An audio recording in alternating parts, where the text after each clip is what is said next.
Welcome to Pitch It To Me Podcast, a show about the subjective past, present, and potential future of Flesh and Blood design. Today's episode will be a deep dive into the various tech cards printed in Flesh and Blood. You can find us across all socials such as Blue Sky and Instagram at Pitch It To Me Podcast. I'm Joel. I'm Buzzy. And I'm Clark. Wait, I went last again. Again. You're a capstone. It's yeah, great. you're the anchor to our podcast. Yeah. Oh. Also, second episode in a row with Fuzzy. Hey, yo. Oh, are we just celebrating me being on the pod now? dude. Is that how it is? Of course. I think I need some higher expectations than that, man. Yeah, I feel like we need to. I feel like if we do that, then he'll be like, well, I kind of want them to be nice to me again, so I guess I'll leave. That's so funny. I don't want that. I don't want to have to deal with fucking chair. So, yeah. Like, you haven't even heard what I have to say today. You're going to be really, applauding me once you actually see me participate, you know? Well, what do you have to say? What's this episode about? This episode is going to be all about tech pieces, those cards that you put into your deck in order to give you points into a certain matchup, rather than cards that support your main game plan. So true. So we wanted to talk about this because it felt like we got a lot of new and interesting tech pieces in Compendium of Wraith. And even the LSS has sort of changed their approach a little bit to tech pieces in Compendium of Wraith, at least when compared to what they've done in the past. And I guess another term for this would be like hate cards, right? Things that you do in order to counter a specific strategy. Yeah. I think now that I'm thinking about it, a tech piece could be a card that's alternative to a regular card. You're like, ooh, this is my tech piece, even if it's something that does support your main game plan, which is not exactly what we're talking about today. Yeah, it's not the secret tech that you think is going to break your hero, but rather the tech you bring against other heroes to improve your matchup against them. Yeah. Yeah, another good way of thinking about this is if you have your like 60 card core that you like run into most matchups, but then there are things that you do into some matchups and not other matchups. And I think it's I don't know, how specific would you guys say it is? So like, I know that when I have been playing Acilio, I've been playing Majin Bey's list. And so it's a 57 card main board with like 3 Fry or 3 Sink Below, which I bring into matchups where I want to be more aggressive or more defensive. Like, is that enough to be considered a tech piece? Like, are those inventory tech piece sideboard cards? Or are we talking about something maybe a little bit more targeted than that? I feel like, yeah, probably the 3 cards at the very bottom of your sideboard where you're like, Prism, parent to me, I dare you. You'll eat the 7 popper and you'll like it. Yeah, it's Prism running Gambler's Gloves because they know they're going to pair into a Brute. That Brute's going to have scab skin leathers. They're like, I'm not losing to another goddamn 4. Yeah, it's really funny how now that we're sitting down here on our hot mics, I'm like, this is a very vague term. It is. Like when I think tech piece, I think the essential part of its definition is you are making an interesting choice to bring this card in, whether you're bringing it into your deck list, whether you're bringing it into a particular matchup. You're talking about Fry versus Sink Below. I mean, you had to make some interesting choices to put your deck together, period. And having 2 main game plans, I don't think is quite enough of an interesting choice in order to make it a... Yes. Like, if it's for a specific meta, right? Like, you can be targeting a meta at wide, but saying this card is good for this specific reason, I think makes it a tech piece. But if you disagree, let us know and tell us, hey, you did an episode on a topic that you didn't actually say you were going to do a topic on. I want to hear about it. Yeah. The linguistics. And speaking of questions that we're asking the audience, the question of the week is going to be, what is your favorite tech piece that you've pulled in? So we're talking to you. Yes. So if you're like, God, I remember when I ran Talisman of Creation or Cremation. Yeah. Just to get that one deck. And it's like, what the fuck? I want to hear about those moments where the opponent had to be like, what the fuck is that card? Yeah, they pick up your card and read it. and then they ultimate power immediately, move. and then their face falls. And they're like, oh. But let's talk about how we've sort of broken down, because I think we have organized this episode in an odd way. In Red Pitch, we're talking about Arcane. And that's because Arcane is like one of the things that feels like everyone needs to have tech for. Yep. Yeah. It's never a part of someone's core game plan to deal with arcane damage. Yeah. it always has to be an adjustment, a shift, and you're always bringing in cards from your inventory to handle it. I like the way you phrase that. Every card that deals with Arcane is a tech card, almost like automatically. Yeah. Yes. Similarly, in Yellow Pitch, we're going to go over auras and allies. These were grouped together in one part because we've already done an episode diving very deep into the design of board states with auras and allies. We did that with Kevin Smurf from Murphy. So go ahead and check out that episode. But we want to talk a little bit about the tools that have been given to deal with those strategies, especially because they can oftentimes appear quite similar because they're targeting the same class of illusionist. And then finally, we'll end out with the Blue Pitch, where I'm going to talk about targeted versus more general, or what I call the width of the tech, and sort of the different philosophies and philosophical shifts I've seen happening in Flesh and Blood as it's gotten older. So all that being said, let's go ahead and jump into Red Pitch with Joel. That's going to be such a good episode. Yeah, so for Red Pitch, I'm going to lead off the discussion with Arcane Damage. And I want to start off by saying, I think Arcane Damage is probably one of the best sources of damage or best ways to win a game in the game of Flesh and Blood, because the strength of Arcane Damage lies primarily in how hard it is to block, especially when paired with physical damage via Rune Chance. When you were asked the question, are you going to block the physical damage or the arcane damage in the same attack or the same turn? It can be a lot for classes to deal with, and I think that's why we've seen arcane damage be so successful in this game. And I've noticed that with arcane damage, whenever they are prevalent in the meta, the classes that perform well against arcane often have inherently heavy blue pitch curves or some way to prevent the damage without pitching cards from your hand. And that leaves very few classes in the meta to deal with them. So what classes are left out? I think primarily this leaves out Ninja, Warriors, Brute to some extent, Necromancer, and Assassin before a certain time period. Like, they didn't have a ton of ways to prevent arcane damage. Is there anything I'm missing out from this list? Do you think anyone else suffers really badly? In terms of the classes that can't deal with it well? Correct. So I'm going to give what might be a slightly off-kilter suggestion, but I think Guardian. Because it's less about do you have blue pitches, but more can you sacrifice your blues to pay for Rune Chance? And Guardians kind of can't. Unless they're drawing 3 or 4 blue hands, then like most of the resource curve is 2 reds and 2 blues with the ability to flex one way or the other, right? A 3 red, 1 blue hand or a 3 blue, 1 red hand. And what that actually means is that most hands, you don't have the extra blue to give to Arcane. They also, and still return with damage. They also don't have Arcane Barrier in-house. So every time they run Arcane Barrier, it's at the cost of an entire equipment slot. And usually synergistic, beneficial equipment slots that they rely on for their game plan. Absolutely. Yeah, I think I agree with your definition there. Guardian, I think, has had the most opportunity to fatigue Rune Blades in the past and some Wizards, but that has certainly changed over the course of the game. So how do these classes play around arcane damage before, the great injection of power that we've seen in Compendium?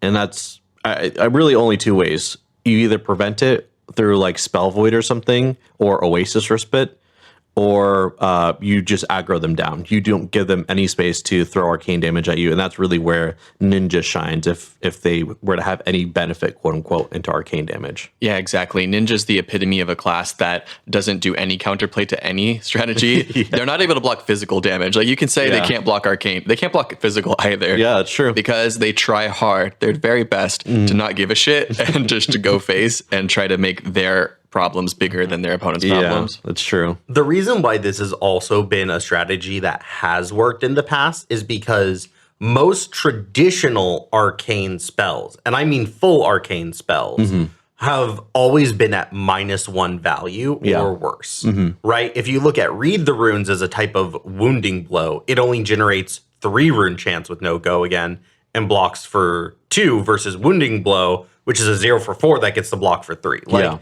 they're very obviously, they understood that Arcane was powerful and tried to pull those numbers back. Yeah, like when you think of the quintessential wizard card, it's a 0 for 3 zap, right? It does 3 Arcane with no go again, and it still blocks for 3. A regular class card would probably either have go again or deal more than 3 damage. Yeah. And so that's always sort of been the thing that has allowed decks to take the aggressive game plan to wizards, to rune blades, and still make it work. Now, rune blades got attacks that also made some arcane and be on rate. So, like, that's probably where that disconnect happened. Yeah, I think Runeblade has certainly gotten a lot of tools, more so than other arcane, or I mean, more so than wizards to perform well. But in general, each of them has played around the same thing: split damage, arcane with rune chance, or arcane straight up damage with physical and go again. I want to mention another strategy of dealing with arcane damage, which is life gain. So, like, for example, I think Kasai was able to use Sigil of Solace very, very well as a tech piece to deal with arcane. And I've also seen like Acilio use it really well to avoid like my Runeblade in-game states and whatnot, or like to get around dominate. Like, life gain's nice because it actually gets around lots of different types of evasion. Yeah. But I feel like it's been especially useful against arcane. And they did it in Rosetta Draft as a substitute for arcane prevention. They said, in order to counterplay arcane, we're going to give players the ability to gain life. Like, it was very textual. So for the classes that can't prevent large amounts of arcane damage or be aggressive enough to not care, like the mid-range classes of the game, what are they doing to prevent arcane damage? Well, I think a lot of them were waiting for Compendium of Wraith. So what exactly did Compendium of Wraith add to these classes? And I think first and foremost, a lot of arcane barrier to each of these classes, like at least one piece of equipment that I've seen for each class, even unprecedentedly so with Warrior getting like 2 pieces of arcane damage prevention. In addition to all the classes getting arcane barrier, I think they added a lot of synergistic and interesting ways to prevent arcane damage. And this is the kind where you don't have to pitch for anything. It might require some other cost, but it's something where you can say, okay, I'm going to prevent the arcane damage here because it has an on hit, and then I'm going to continue my turn with 4 or 5 card hands. I think it's a fantastic development for this set in general, but I think there's this state of Flesh and Blood where Arcane really isn't at the top of the meta outside of like the one wizard. So it's a perfect time to add the support in preparation for new Arcane heroes. Yeah. I think especially because what a lot of these are trying to do is target like big wizardy combos specifically. And so the way that wizards have traditionally won the game is that they actually just get you down to 9 life, 9 or 8 life, and then they just kind of combo you with Storm Striders. Yeah. Or they get you into whatever the kill range is. Different wizards have different kill ranges. But they've always sort of leaned on Storm Striders as just this like, well, I get to play 2 turns right at the end of the game. Yeah. And it's like, okay, so I have to earn a whole extra turn's worth of value throughout the game so that you can't do that to me. Right. But now they're printing these equipment that give us a little bit more insulation, and it makes that kill range a little bit harder to reach, therefore giving just a little bit more leeway for some of these mid-range decks that can't aggro them down as quickly. Yeah, absolutely.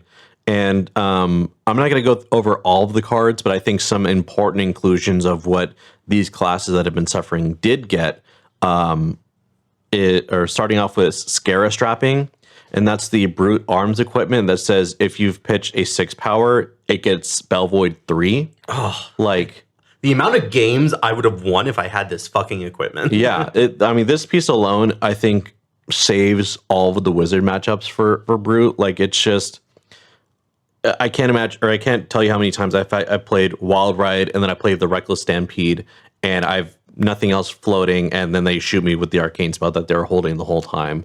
And this just creates a lot of interesting endgame states where the wizard just doesn't always win, or put you in that blender where you're like preventing everything or blocking everything until you eventually die. Yeah, because the moment that you have to hold a blue back so that you don't die to combo, you can no longer put the pressure on the wizard. They weaken you down a little bit more, and then it's like, okay, now like I really can't attack, otherwise you just kill me with the combo. Yeah, that stalemate just did not feel good as a Brute player, especially if Brute is supposed to be this defense breaker of these mid-range decks. Similarly, Warrior got the Templar Spellbane. We already talked about this in our pitch and predictions review. Yep. But what a fantastic little card. Being able to be a source of Battle Worn and just pop for 2 prevention whenever you need it. Yeah. Like, how many times have I seen, or actually, no, I mean, the final match, the Kano, I think it was, no, was it Kano or Cilio? It was maybe a Verdance? I can't remember. But Chris Iali was playing against it on Kasai and like won because he had to take it on the chin in his hand. And it's like, yeah, what if that was now in the headpiece and you just always had it? Yeah. But also these sorts of preventions could also be used to stop an important arcane on hit or like a lesson in lava, right? To tutor something out. Yep. Like a mind warp or something. Yeah. And so there's still some good flexibility present, and being able to combo it with Arcane Barrier is obviously going to be the best use case. And one last card inclusion I wanted to talk about because of how interesting it is Graven Gaslight. And it's Assassin Equipment, Majestic Offhand, that says Spell Void 1, and you may destroy 2 silver as an instant to equip this. Activate it only if it's in your graveyard. So we're talking about repeatable Spell Void for Assassin. Yeah, that's pretty cool. And if this doesn't solve all of your arcane matchups, like I don't know what will. You know what I mean? I mean, you have to be making the silver. I think it's a very fair card. Absolutely. Yeah. And an awesome tool. Yeah, all of these just feel like decks got more tools to interact with arcane damage rather than, fuck you, wizard. Like, you don't... Like, we're going to take away everything that's strong and powerful about your class. It's no, now we can engage on the same level more. And hopefully that also leads to more interesting wizard designs. You don't need to print 8 more zaps. And I think we're going to find this is hopefully a thread line that is present in the entire episode, because when you're talking about printing good tech pieces into the game, that's a very fine line that you have to navigate, because if the tech piece is too good, it makes the matchup less interesting, because suddenly I just looking for this one card and then I win. If a tech piece is too poor, if it's not strong enough, then they're not going to run it at all, because you're already kind of committing cards in your deck list just to bring this card to a tournament. You have to be able to justify it. So anytime we see something that makes a matchup more interesting, I think that's an awesome step forward, you know? That's what you want it to be. The whole reason you want tech pieces is so that you have a game, right? So many of these like wizard games, if you don't bring Arcane Barrier, it's a non-game, right? What can I bring in that makes it a game? And, you know, bringing that up, it reminds me of a question I've been asking myself, like, where does Arcane sit after this compendium of raid set releases? There's so many Arcane tools. So is Arcane dead or obsolete? And honestly, no. And no tech piece should ever, and probably will never be, or will never make a strategy obsolete, in my opinion, at least not in the game of Flesh and Blood. I think there's just so much agency you have as a player in this game. And if anything, I think this trend or this insurgence of power allows for Arcane to continue getting stronger, at least at the same rate it has been over the past couple of years, without inevitably pushing out the Arcane weak classes over and over again. Like, you can continue to print support knowing I have this piece of tech in my class to use. Yeah, I think it takes away a lot of those situations where a wizard could kind of just win the game because the opponent didn't draw the perfect aggressive hands. Yeah. Right. And that was always sort of the thing that Wizard did that I think was very frustrating for people. But I also do want to take a moment here and think from the Wizard player's perspective, because I have been following more people who play Wizard and I've been hearing them complain about the class, because they definitely feel like the class isn't catering to them anymore, that the class isn't doing the interesting things that made them fall in love with the class anymore. And I think they would look at Compendium and they would look at everybody getting these large prevention tools and they would say, yeah, that is an attack on our class and our interest. Like, the thing that made Wizards interesting to a lot of players was the fact that it did something that no one else could do, that no one else could interact with. But because it was numerically worse, you were kind of fighting, it felt like you were fighting this uphill battle. Whereas on the other side of the table, we'd be playing warriors into them going, I literally can't do anything to you other than try to kill you. Oh, I didn't do it in 5 turns. Guess I lose. Yeah, I mean, literally every single time I've sat next to a Kano, I'm like, okay, I need to go as fast as possible. If I trip up at all, I'm probably just dead. Yeah. Yeah. And that can be exciting, but yeah, it just feels bad. If anything, almost now what I hope is that after Compendium of Wraith, both sides can start to see from the other perspective a little bit more. Like, yes, wizards, you shouldn't have the strongest things that you do be attack action cards. That doesn't feel very wizardy. Felling of the Crown shouldn't be the best card in a wizard deck. Yeah. And it's weird that it is. And at the exact same time, why did that happen? It's because no one else could deal with the arcane spell, so you had to give wizards something that everyone could deal with so that you would have games where you're engaging on a similar level. Sure. Absolutely. So I'm really hoping that we all end up coming around to being able to see from the other side of the table a bit more with this. I do see that being a trend in the future. Like, you can print stronger things once more decks have a way to deal with you. And I think with more start and play, stay and play, or synergistic arcane answers, I think classes can maintain their relevancy with their core strengths, like not sacrificing too much from what makes a warrior good, what makes a brute good, and tech for your bad matchups without using the same outdated shit from Arcane Rising. Like, if any deck is still running Nullrune, I think that may be an issue. But yeah, I think that's pretty much all I had to say about Arcane Damage. Any other closing thoughts, gentlemen? I really enjoyed hearing you talk about Arcane Damage, Joel, because you have a little bit of a reputation for being an Arcane hater. So I really liked hearing you a little bit of a more balanced take today. I appreciated that. I think this set has definitely reshaped how I look at Arcane Damage. I think Clark also brought up a good point. Like, if you just look at wizards more and like what they're actually doing and what they're forced to do because of lack of good support, I think it's really helped me like accept it as like a normal part of the game, so to speak. But yeah, I think I'm done here. Myself yap. I think I'd really like to hear more about the auras and allies and what those tech pieces look like in the yellow pitch. Fuzzy, would you take it away? I would love to. When I think about auras and allies, they are the board state cards in a non-board state game. Flesh and Blood has equipment for sure. But when you talk about like how it plays out, this game is about pitches, pumps, blocks, and attacks. And auras PBBA, yeah. And allies and auras are a separate axis that the game operates on. And in the case of auras, and to a lesser extent allies, it is not an axis that my cards naturally are able to interact with, right? I can't attack an aura. All of the pieces. Sure, I can. The card's right there. except for the one that says you can specifically attack this aura. Or I could just punch it until it's gone. Spectra. Just take the aura and eat it, and they won't be able to do anything about it. If you just that's a secret. If you can just eat the LAS, you can just attack the prism directly. No, that's some tech. That's some hidden tech right there. That's the real tech. You just got to hit them with the old look over there. That's funny.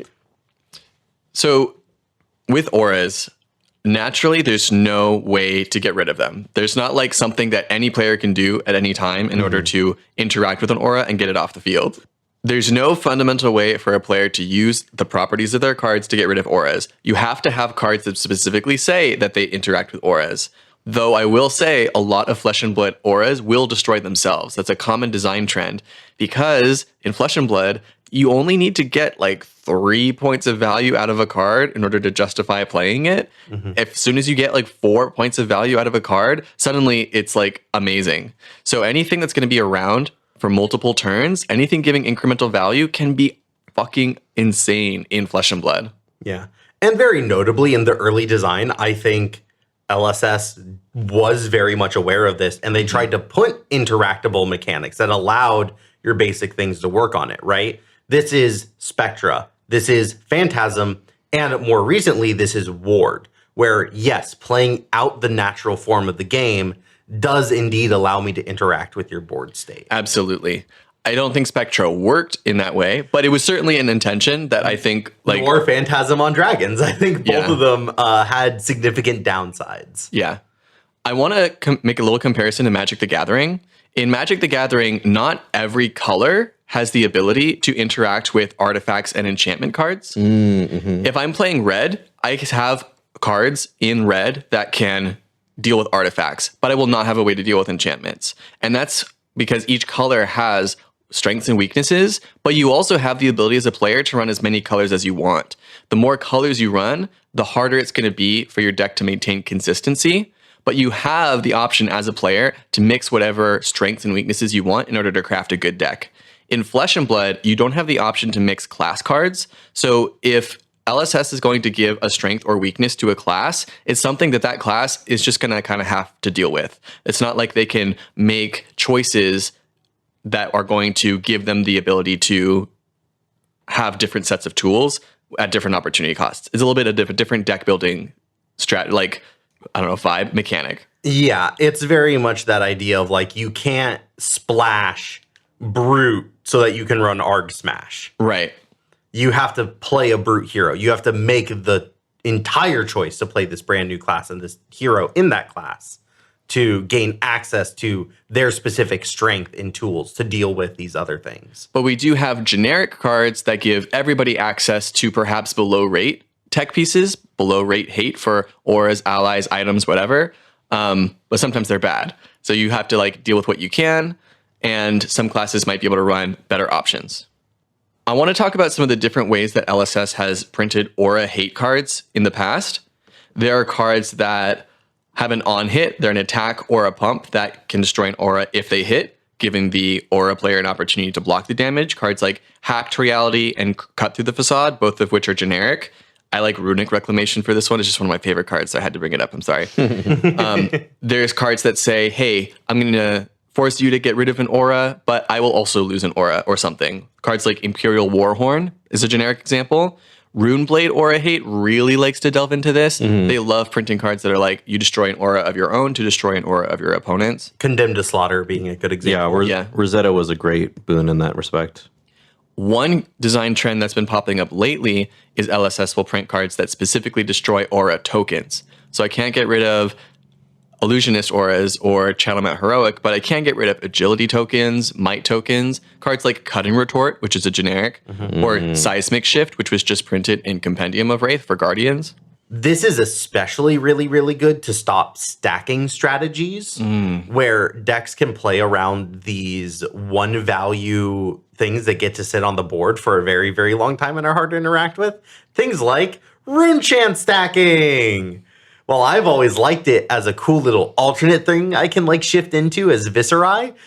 It fucking sucks to see a stack of 20 Rune Chants on the board. Yeah. And I like that they are printing things that say, and they just flick them all off the table.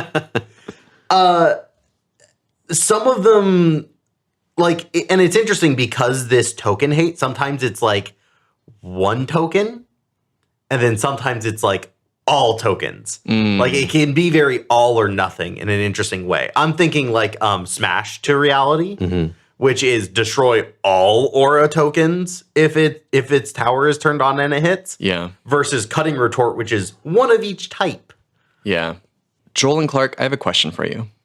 LSS has printed aura hate in a few different ways, as I've covered, and I'm sure there are some small examples that I've missed, but what do you think Flesh and Blood is missing? What would you add to the game if you could add a new mechanic to get rid of aura cards? Whether that's a single card, a keyword, like what do you think could be added to Flesh and Blood? I think there should be some way to make aura tokens have no text. Oh, okay. Because there are a lot of tokens now that say like, or maybe not a lot, but like if there's ever a token that says when this leaves the arena, or when there's auras that say when this leaves the arena, the destruction part of a lot of the aura hate that exists now doesn't really matter, especially if it's like make an embodiment of lightning or earth, whatever. Yeah, like all the sigils. Yeah, because you'll get value from those. So like if there's a way to make them go away completely, I think that would be the premier hate card or hate piece for aura cards. Actually, I both love and disagree with that because a lot of mechanics have recently started caring about the names on things. So for example, things getting cost reduced by the amount of Rune Chants, but the text on Rune Chants is what allows them to destroy themselves on an attack. So if I get 9 rune chants out and you remove all of the text on them, they still have the name rune chant.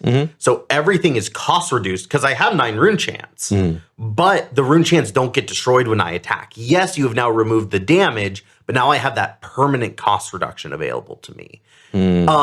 Also, that's like Fang and fealties, right? You can no longer turn non-draconic things into draconic by spending the fealties, but you still have 3 fealties to activate his hero ability. You can I think there's some really fascinating interactions in that design, Joel.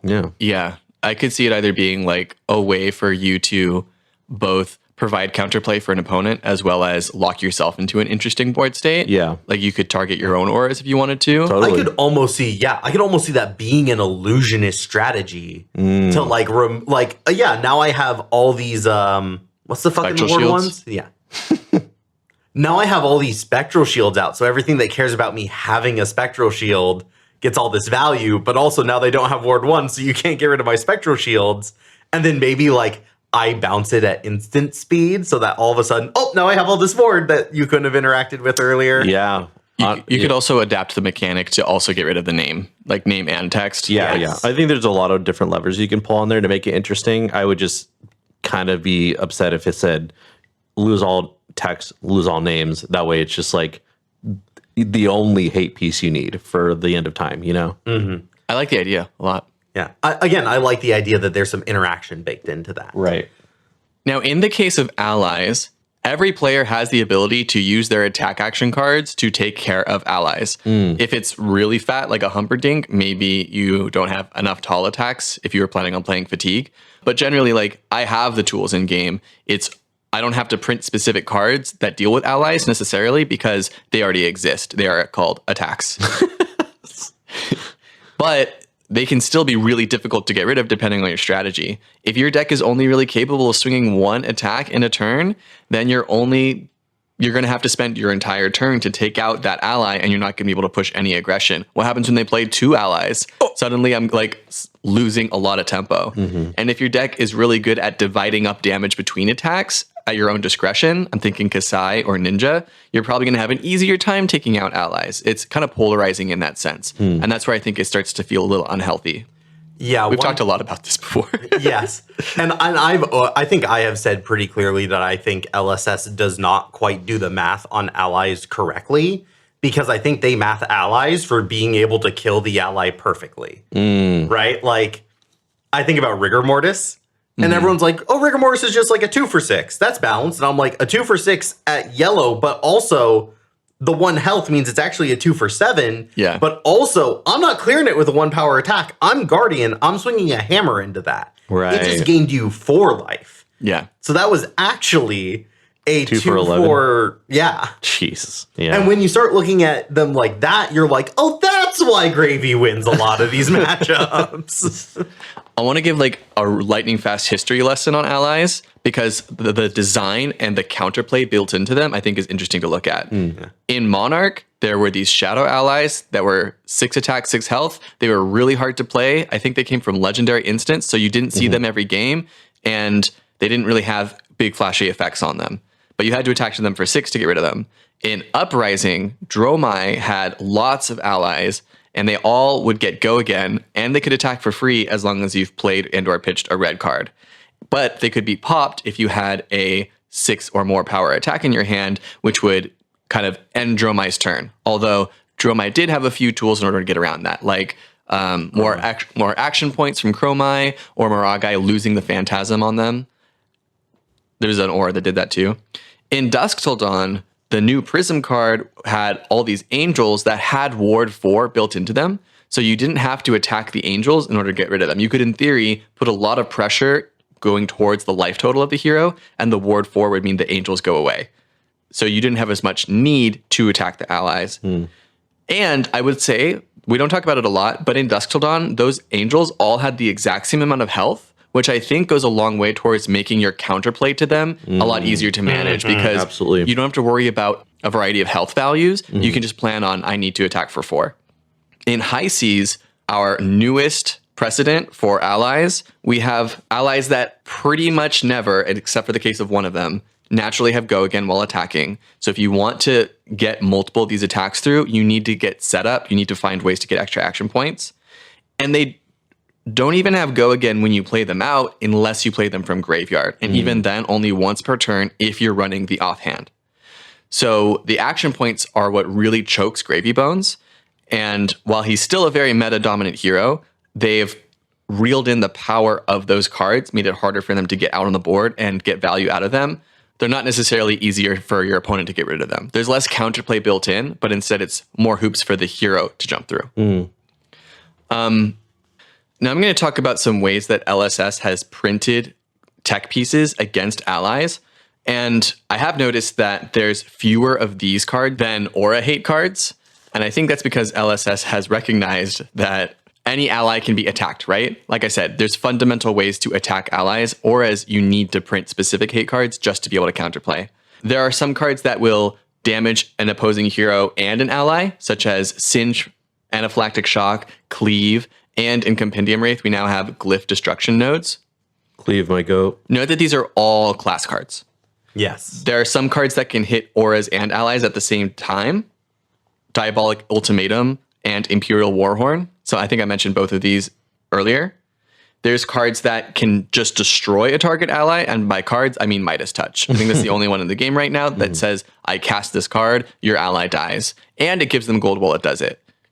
It is generic, which means that any class can destroy an ally on command. I think that was a big step for the game when they printed that. There is one card that lets you steal an ally for one turn, and that's Jack Be Quick. I wanted to throw that in here. It's kind of cute, really niche, but it's there. They get the ally back at the end of turn, so you still have to deal with it, but it's a good way to punish allies. There are some cards that tap allies, but this is only really counterplay against Gravy Bones. I'm talking about cards like Quickening Sand from Compendium of Wraith, Walk the Plank, Nettling Shot. So now I'm going to ask you guys again, like, how can LSS add to this range of cards in the game as a way of supplying counterplay for players that want more points into matchups against allies? I would like to answer this one because I've had a little bit more time to think about it as Fuzzy went through the ally section, and because I think that this mechanic works a little bit better for allies than it does for auras. Okay. But I'd like to see a layaway system.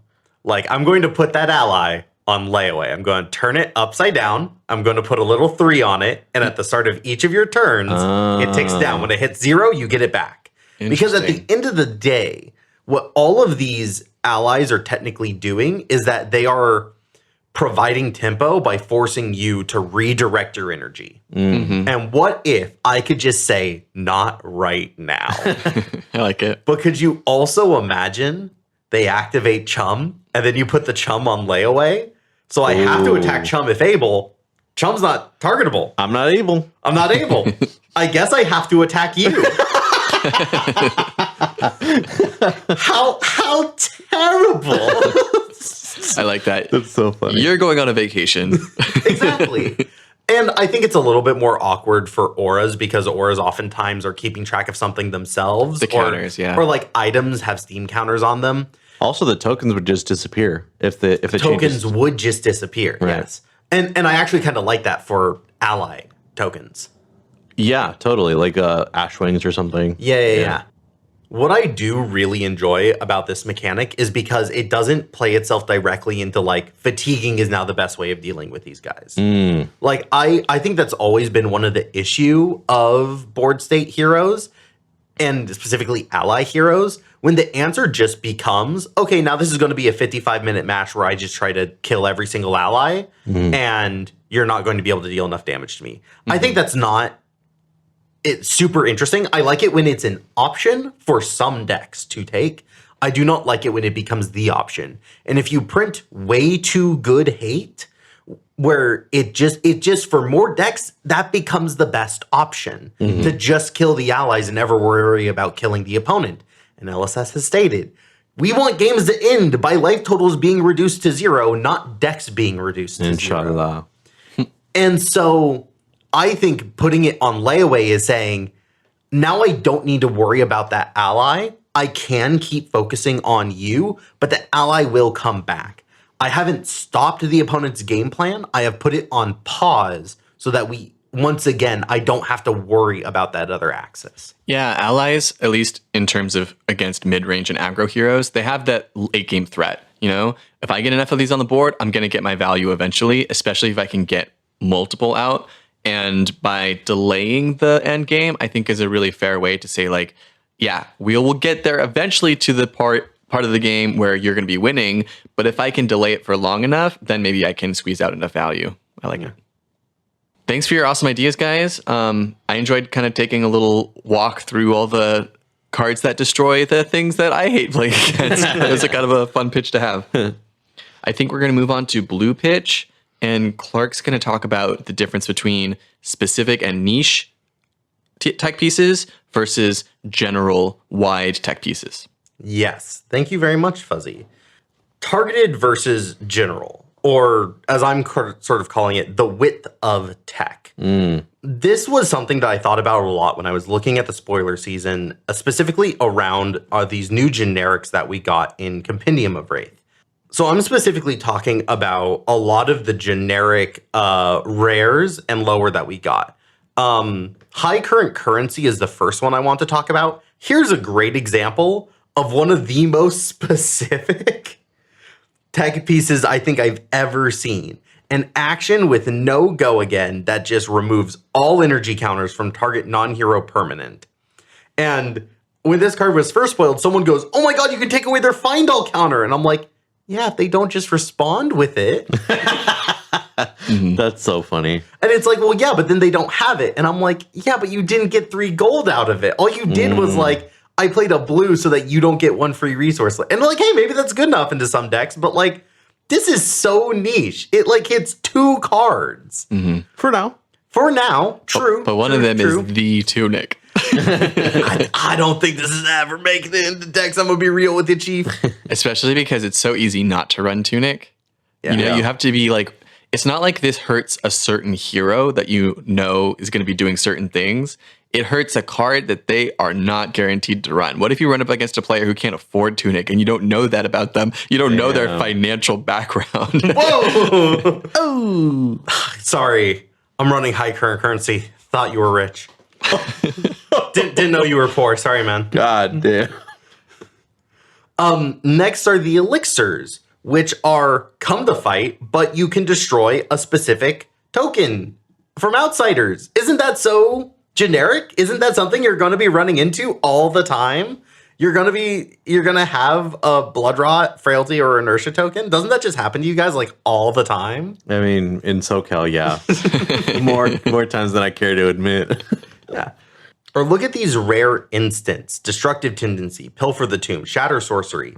These are almost like really, really specific, while also being really, really vague, right? Like when you look at shatter sorcery, destroy target aura permanent with sigil in its name and prevent the next 1 damage that would be dealt to target hero this turn. You look at that card and you go, oh yeah, Acilio. Yeah. And it's like, this only affects Acilio. But then you look at destructive tendencies. Also some rune blades, right? Like I bet there's some rune blades out there running like the sigils. Maybe some rune blades. And then there's destructive tendencies, which says remove all counters from target item token or remove all counters from target aura token. And it's like, wow, that's actually a lot of potential decks. And like, they go to play Construct Nitromechanoid and you respond with destructive tendencies to remove one of their token hyperdrivers. And you negate Construct Nitromechanoid. Ew. Oh, I like that. Right? Or like, this wouldn't be applied to Mirror Guy, but like maybe they, or like an illusionist plays Spectral Manifestations and then they Astral Etchings it and they're like, hell yeah, now I'm attacking you for like 7 with go again. And you go, destructive tendencies, it's now attacking for 1 no go again. Wow. Like the value can be huge against certain decks and it's worded in such a way that lets it be very, very flexible. So you can, it sort of made me think about the importance of how wide a tech card truly is. And I think the width of a tech piece is growing more and more important as different strategies are added to the game and inventory slots become more valuable. I've sort of stated how I've really started paying more attention to this as a Guardian player, where I feel like even my core game plan is running different tech pieces. Like Chokeslam is kind of a tech piece when you think about it. Yeah. It hurts specifically people who want to play pump their attack action cards. Yeah, I don't know Guardian cards. Or Crush of the Week. I'm trying to target these decks with 3 or less base attack numbers. But then I have more general ones like Spinal Crush, right? So Spinal Crush is always going to be in my deck, and Chokeslam is going to be more rotational. So I actually shrink the core size of my deck to like 40, and then I run more tech pieces so I can bring them in against these different strategies. I'm shrinking my core to increase my flexibility into a wider meta. And I just think as we add more decks, more strategies, more siloed ideas, more unique mechanics like LSS loves to do, I think it's going to get harder and harder to run these specific tech pieces that target certain decks or certain strategies if you don't then expand those strategies out to other decks. So one thing I want to note with this, meta matters. The wider the meta, the harder it's going to be to run a specific tech card, and the more you need to be more generalized. This is something that we've talked about before, Joel, when we've talked about competitive play. When it's a very wide meta, you want a deck that can do good numbers, because good numbers is going to be good into lots of different strategies. Yes. Rather versus a very hyper-focused meta where sometimes you need to either play the best deck or play a deck that beats the best deck because they run the meta. Yeah, very much me thinking about like the Mistveil meta versus the current meta, or like heavy hitters and Mistveil, because those are right next to each other. Yeah, true. And I switched decks in the middle of it. I was able to play Levia in heavy hitters and feel like I was doing better numbers than everybody if my deck ran hot. But then I go into part the Mistveil, and it's like, it doesn't matter if my numbers are good because like Xin just kills me in 2 turns, and Enigma never lets me hit her. So like I need to find a brand new strategy that's a little bit more targeted to these Mistveil heroes. Yeah. I think this is a really interesting point because I think it's a matter of opinion whether or not it is actually in practice, not in theory, but in practice becoming harder to find sideboard slots. Like it's true that as more heroes are created, there's going to be more variety in strategies. And so we need our sideboard becomes more strict. But also, I'm no longer shoving like 5 arcane barrier pieces and 5 poppers just to fight all these Kanos and Dromais because they were so polarizing. Because so as matchups become less polarizing, it starts to become easier to like craft your game plan around it. So design-wise, I think the cards that they are printing are easier to sideboard for, less important to sideboard for. But I also agree that over time, we have to be interested in wide tech pieces that are able to hit a few different matchups at the same time, because that's going to make the game more interesting too. I completely agree. And I think it is this 2-prong approach, because universal mechanics are more important to allow a singular tech piece to hit a wider range of potential heroes. So that's that like reducing the polarization of a matchup. If Dromai is the only ally deck, and all my ally tech just targets Dromai, and even if Dromai is 20% of the meta, I can't devote that many cards to just dealing with fucking Dromai. Like, I need to be able to deal with other matchups that I run into. I can't sacrifice my arcane barrier for anti-ally cards, right? But at the exact same, so that's one factor. The other factor, this other axis, is, how wide is the tech piece? Does the tech piece target allies or does it target dragons? Right? Just that change of the one word can make a massive difference about how easy it is for a deck to justify running it.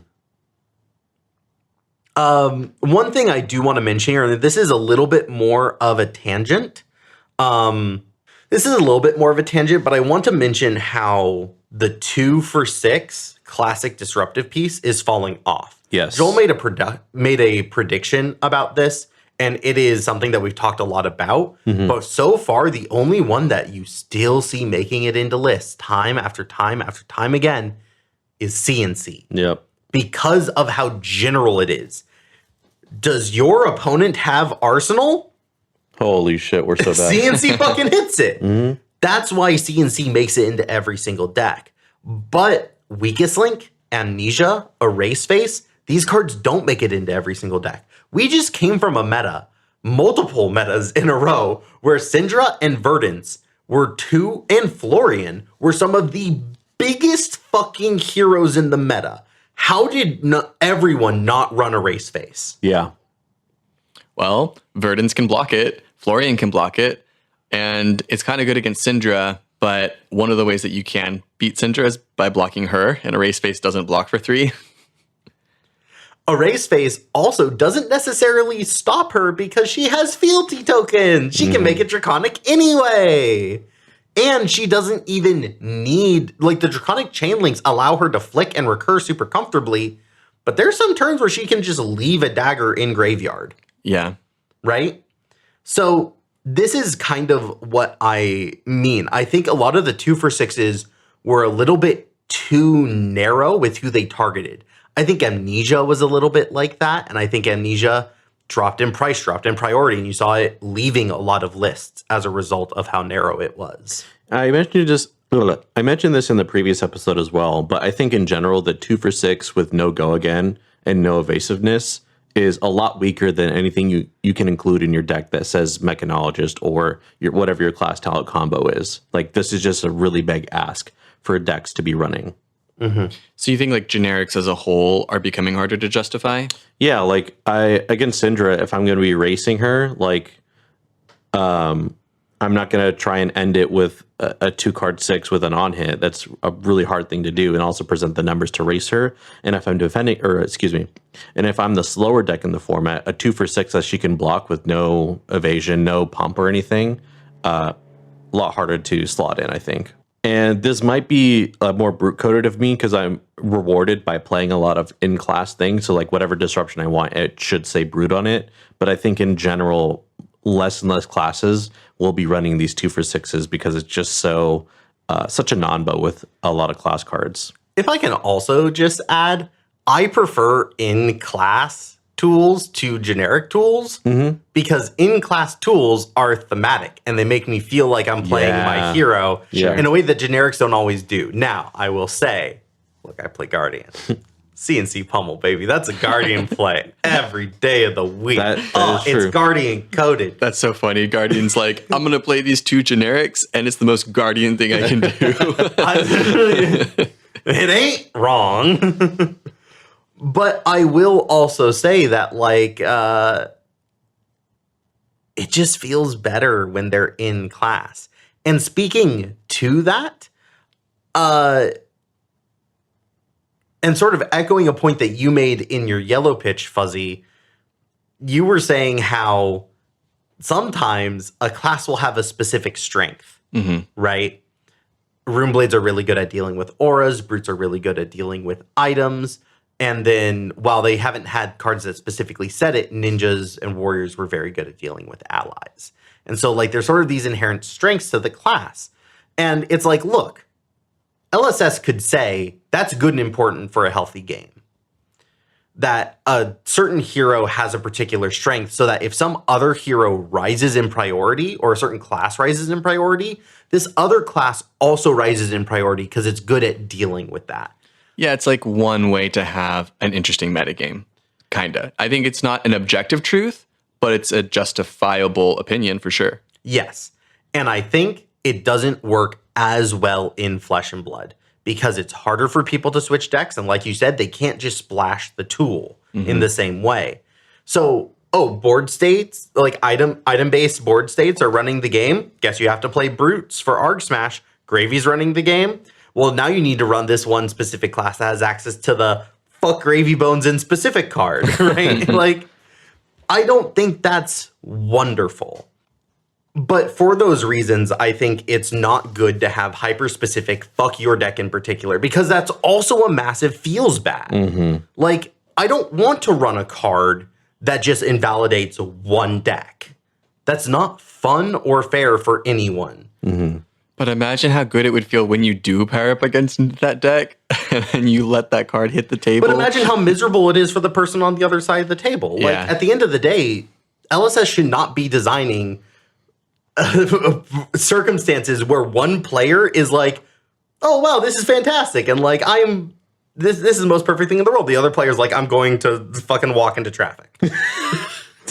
That is not the kinds of cards that they should be designing. Instead, making a really good tech piece that can give you good percentage points, but is nice and wide. It can hit lots of different strategies. And I think a really big part of that is expanding strategies. Talon's been talking about companions and how he thinks companions should be added to every single class in the game so that every single class has an ally. And therefore, every single class should also have a way of dealing with allies. But at the same time, that homogenizes the game. And there's going to be a push and pull there that LSS is never going to have perfect. And it might be perfect for a moment, but it will never be truly perfect. And if this is the first episode of Pitch It To Me podcast you ever listened to, and you made it this far into the end of Blue Pitch, that's awesome. Talon is our executive producer, and he was on a couple episodes recently. Yes. In one of the episodes, he said everyone should have a companion, and I called him stupid for it. I'm like imagining like someone being like, who the hell is Talon? Who the hell is Talon? He's pretty cool.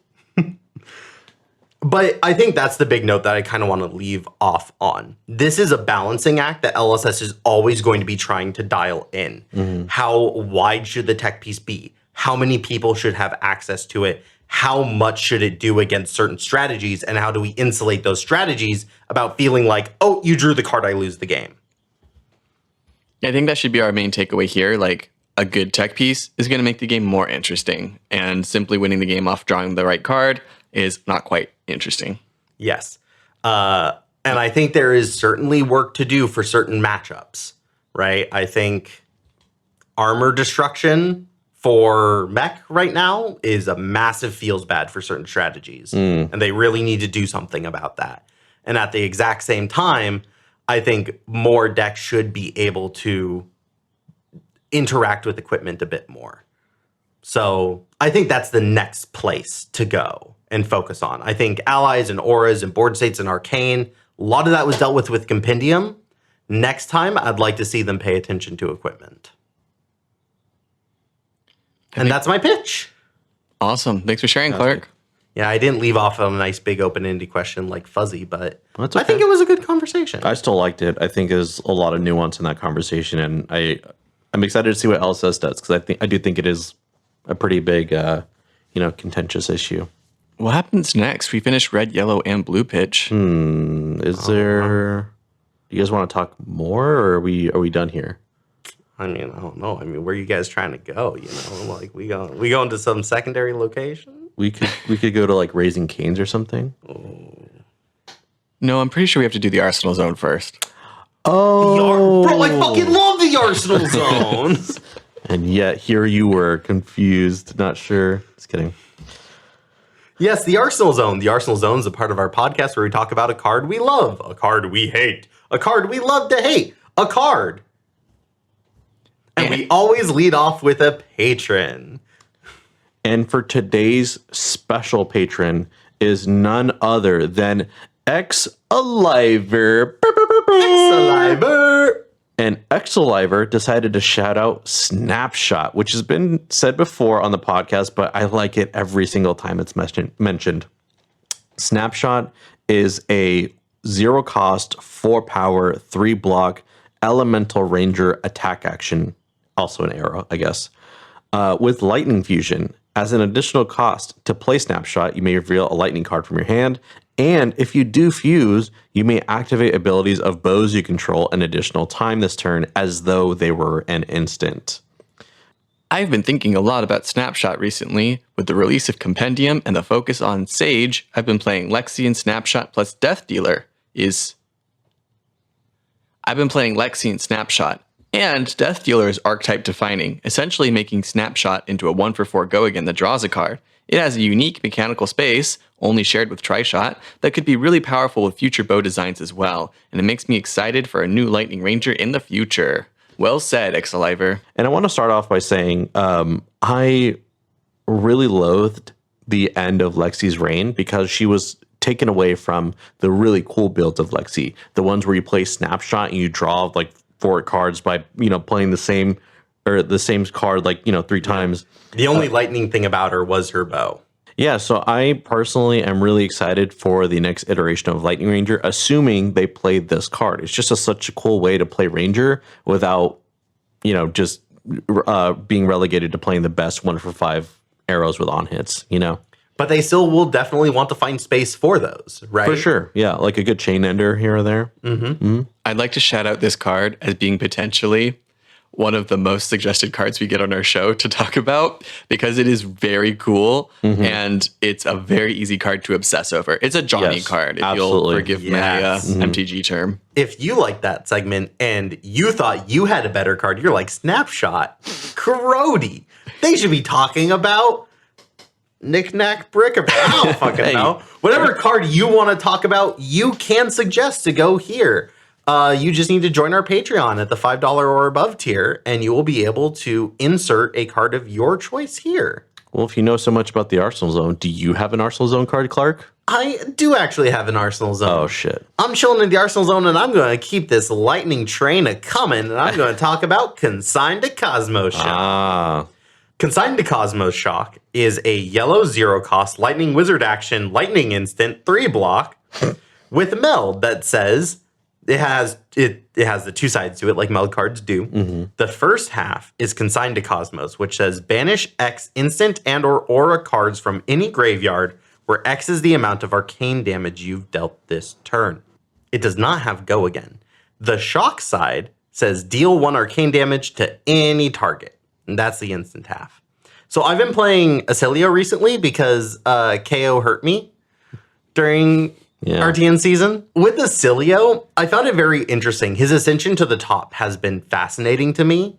A lot of people are even saying he might just be best deck in format right now. I mean, after Compendium. Like, even with all these decks getting things, it might still just be Acilio. Yeah. Because they have gotten the deck so consistent, so reliable, the ratio so dialed in. And when I think about what did Acilio really get, it's this card. It's the fact that it is an instant speed, 0-cost shock that can block for 3. That's it. They never really play or care about the Consigned to Cosmos side of this card. It is just that. If this was just shock, 0-cost block 3, that would be this card. Absolutely. Yeah, I am genuinely afraid of Acilio this upcoming set. He just has so many tools. And the fact that he can just zap you on your turn for 0. Man. Fuzzy, do you want to go next? Sure. I'm talking about a card that I do not own yet. It is a Majestic, but I will unfortunately not be honoring my tradition of signing a copy for you guys because it's a card that is for an unreleased set. When you, the audience, are listening to this, it will be after the release of Compendium of Wraith. Windcutter is a ninja equipment arms with Blade Break 1. And as an attack reaction, you can pay 1 and tap Windcutter to search your deck for a shuriken item, put it into the arena, and then shuffle. You can only activate this ability if you hit 2 or more times this combat chain. Wait, shuriken? Yeah, because back in, Everfest? Dynasty? Is there a shuriken? Outsiders. Back in Outsiders, they printed Silverwind Shuriken, which is a 0-cost item, whereas an attack reaction, you can break the shuriken to... give a card with combo +1, which is a lot like the Breaking Scales effect. If you know what Breaking Scales does, Shuriken does that, and Windcutter lets you find Shurikens. And it's the only one in the game, so you can kind of only use Windcutter 3 times unless you're doing like Remembrance shenanigans, I don't know. But this is cool because it costs more than Breaking Scales does, but it does a similar effect repeatedly, and that's some cool value, especially because you can bank it for later. Banked value is good value. You could also put 2 on the same attack. Exactly. Oh, if you tap it? 2 shurikens. If you bank the shurikens, they don't go away. Oh, interesting. Yeah, that's true. Yeah, I honestly, ninja weapons are so cool. I would play ninja just for this card, to be honest with you. If there's a shuriken ninja. There's like... I'm going to be excited to play this card. Yeah. No, great shout. Joel, what about you? What's your shout? My shout is perhaps the best card in all of Flesh and Blood Compendium of Wraith 2026. Wow. And that's Soulforge Gauntlet, which is a majestic light equipment arms piece that blocks for 1 with Arcane Barrier 1. And when the combat chain closes, if this defended, put it into your soul. I mean, just... fucking amount of arcane prevention that Bolton has now with the new warrior headpiece with this card, and like cards like Radiant Flow to bolster your arcane defense, I think he is just really well equipped to be the paladin of Flesh and Blood. And also the defense clause makes it so it's not dead versus wizard or Runeblade deck when you need that extra bit of soul to send a Celestial Cataclysm or a Lumina Lance, for instance. The implications of this card and the fact that they even printed this for Bolton, or that Bolton can use, because as we all know, any light card is better for Prison than it is for Bolton. I think in this case, for once, it is way better in Bolton. But yeah, that's my card. Super excited about this one. I think it's a card to be excited about. All right. Is that our show? Well, unless we feel like giving Chair an Arsenal Zone, I think that's about it, right? Yeah, I think that's it for the episode. And let's definitely move past whatever you just said. Thanks for listening to our episode, guys. And goodbye, audience. Bye, audience. Bye.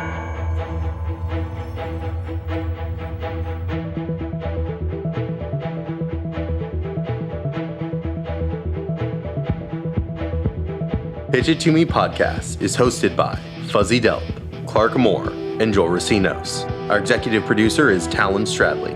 Logistics coordinator, John Farkas. Music by Dillon Hulse. Logo by Han V. And sound mixing by Christopher Moore. Last but not least, we'd like to thank you, the listener.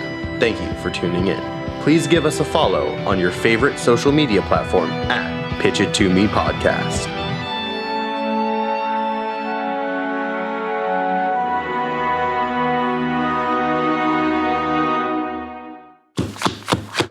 You guys are just both gingerly putting your phone down. Oh, I'm sorry. Sorry, I just saw something really funny. That's why illusionists always triple sleeve their fucking decks. So that people can't just what's with all these fucking sleeves, man? It's a lot harder to eat the trading card when it's sleeved harder up. to eat the trading card when it's sleeved. Unless you're willing to risk the carcinogens. I already got microplastics, buddy. I don't need macroplastics. That's really funny.